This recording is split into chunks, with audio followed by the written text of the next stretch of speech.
Italy is more interested in doing things that people wear in the street. This is what we like to do. How much of the business of a Galliano is really then going into ready-to-wear or into suits? When you have an Armani show, people wear Armani. You want to be a dream or you want to be a dream that walks in the streets? But there is space for both.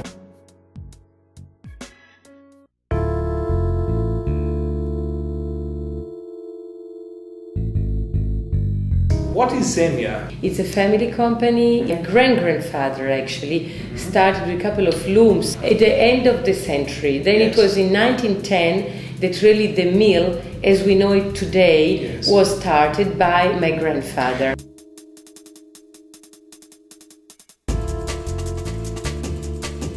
Why was his textiles any better than everyone else's? Well, that was more linked to my grandfather, Ermenegildo.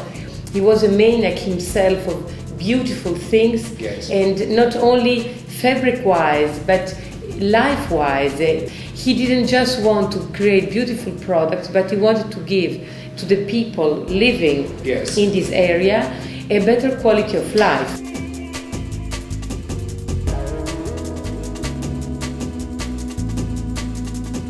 He wanted to give the better quality that could be available in the market, and therefore he went to England to learn. And he bought the best technology of that time in Huddersfield. Huddersfield was really the place where the best fabrics were made. And he went there, he learned the technology, he bought the machinery and brought them back to Italy.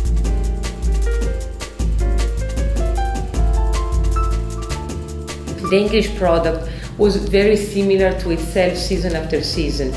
Being Italian, he wanted to add the love of the Italian beauty, the culture. He actually developed a lot of new structures that belong only to him. For example, he used a lot of diagonal fabrics. He mixed different kind of yarns together in order to get a more resilient fabric or a better handle. He used to do the tessuti doppi, which means double-faced fabrics. On one side a color, on the other side a different color and a different structure. So he did a lot of innovation within the cooking of the fabric itself. And a major marketing innovation, which was writing his name on the selvage edge of the fabric. So he wanted you to know that that fabric was Ermenegildo Zegna.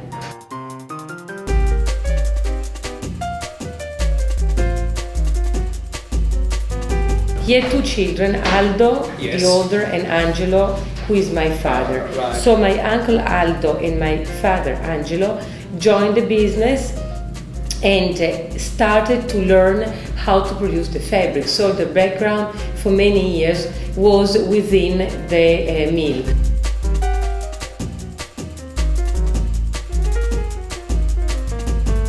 When did the concept become important to actually go to the source to get your cashmere, to get your wool?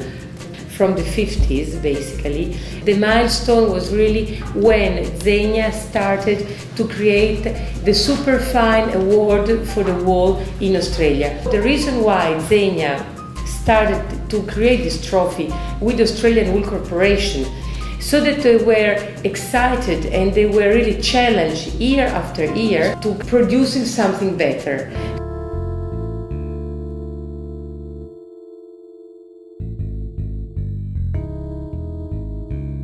Today we use, imagine, sometimes 13 micron wool, which is fine as cashmere.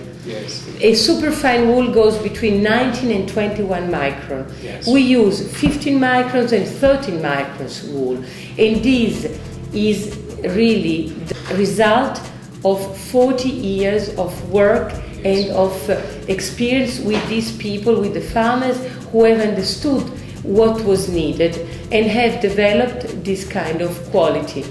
You also went to Mongolia and places like that to get your cashmere. Who was the Indiana Jones of the family that actually went to these crazy places? Who went to Australia actually was my father very often. while for China it was my uncle Aldo and my brother Gildo who actually went to Inner Mongolia with a really an Indiana Jones kind of trip. The cashmere was bought directly from the small Mongolian local breeders, I pastori, that would live like nomads, moving from one place to the other. When we did a trophy for cashmere, at that time which we had to stop for political reasons, and today we still give a trophy for mohair in South Africa, and we buy the wool, the mohair wool directly from South Africa. Then you were mentioning vicuna.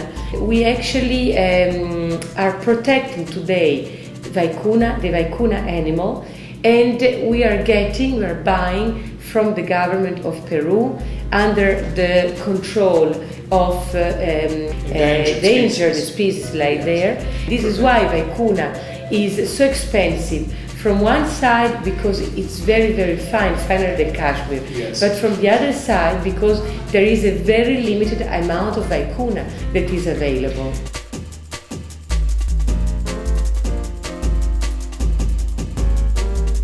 Why hasn't anyone invented a fibre that's better than this? It's not the same. Nature is unique, thanks God, and this is not reproducible. I believe really that Zegna, without being pretentious, has been innovating year after year, blending cashmere and cotton, mohair and cashmere, blending alpaca and wool, blending silk and cashmere. And you can get, not only from a hand and touch point of view, but also from the sheen, the colors, something unique that you can't get when you have a non-man-made fibers. It's something completely different.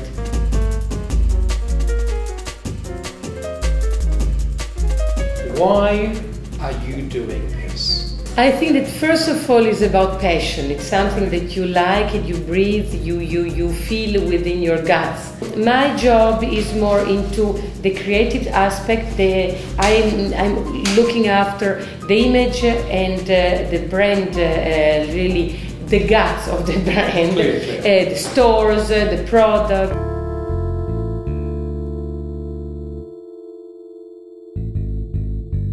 Over the years, Italian fashion, and I would say that more for ladies than for men, there has been a huge evolution in the pret-a-porter, taking it very close to haute couture. If you take a designer like Alberta Ferretti, for example, there is some evening wear that is very similar to what you used to call haute couture.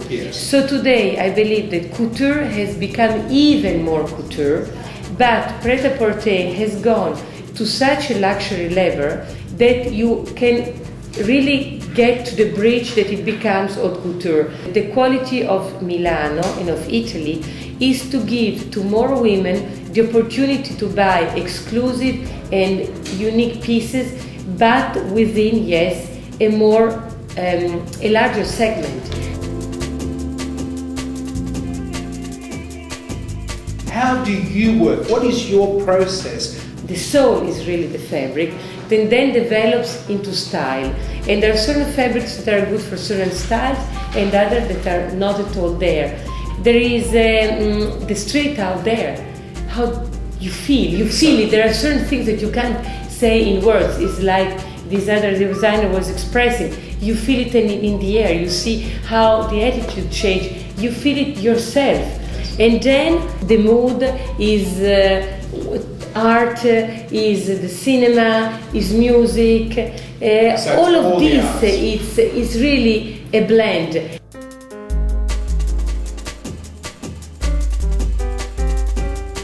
The moments I've enjoyed being here is Portofino Regatta, because for me it's really a moment where you get a lot of excitement and you forget completely that you are doing fashion, but you go into a totally different atmosphere, family gathering with friends even that are competitors, but these days forget of being competitors with Leonardo Ferragamo, with the Loro Piana, with the Bertelli, with all of these, the Owen Jones of L'Oreal. It's really just being in a huge funny lifestyle atmosphere, eating penne or trenetta al pesto and focaccia. Actually, I was with Heinz Winkler in Munich, and he said, Costas, he says, do you know the Italians?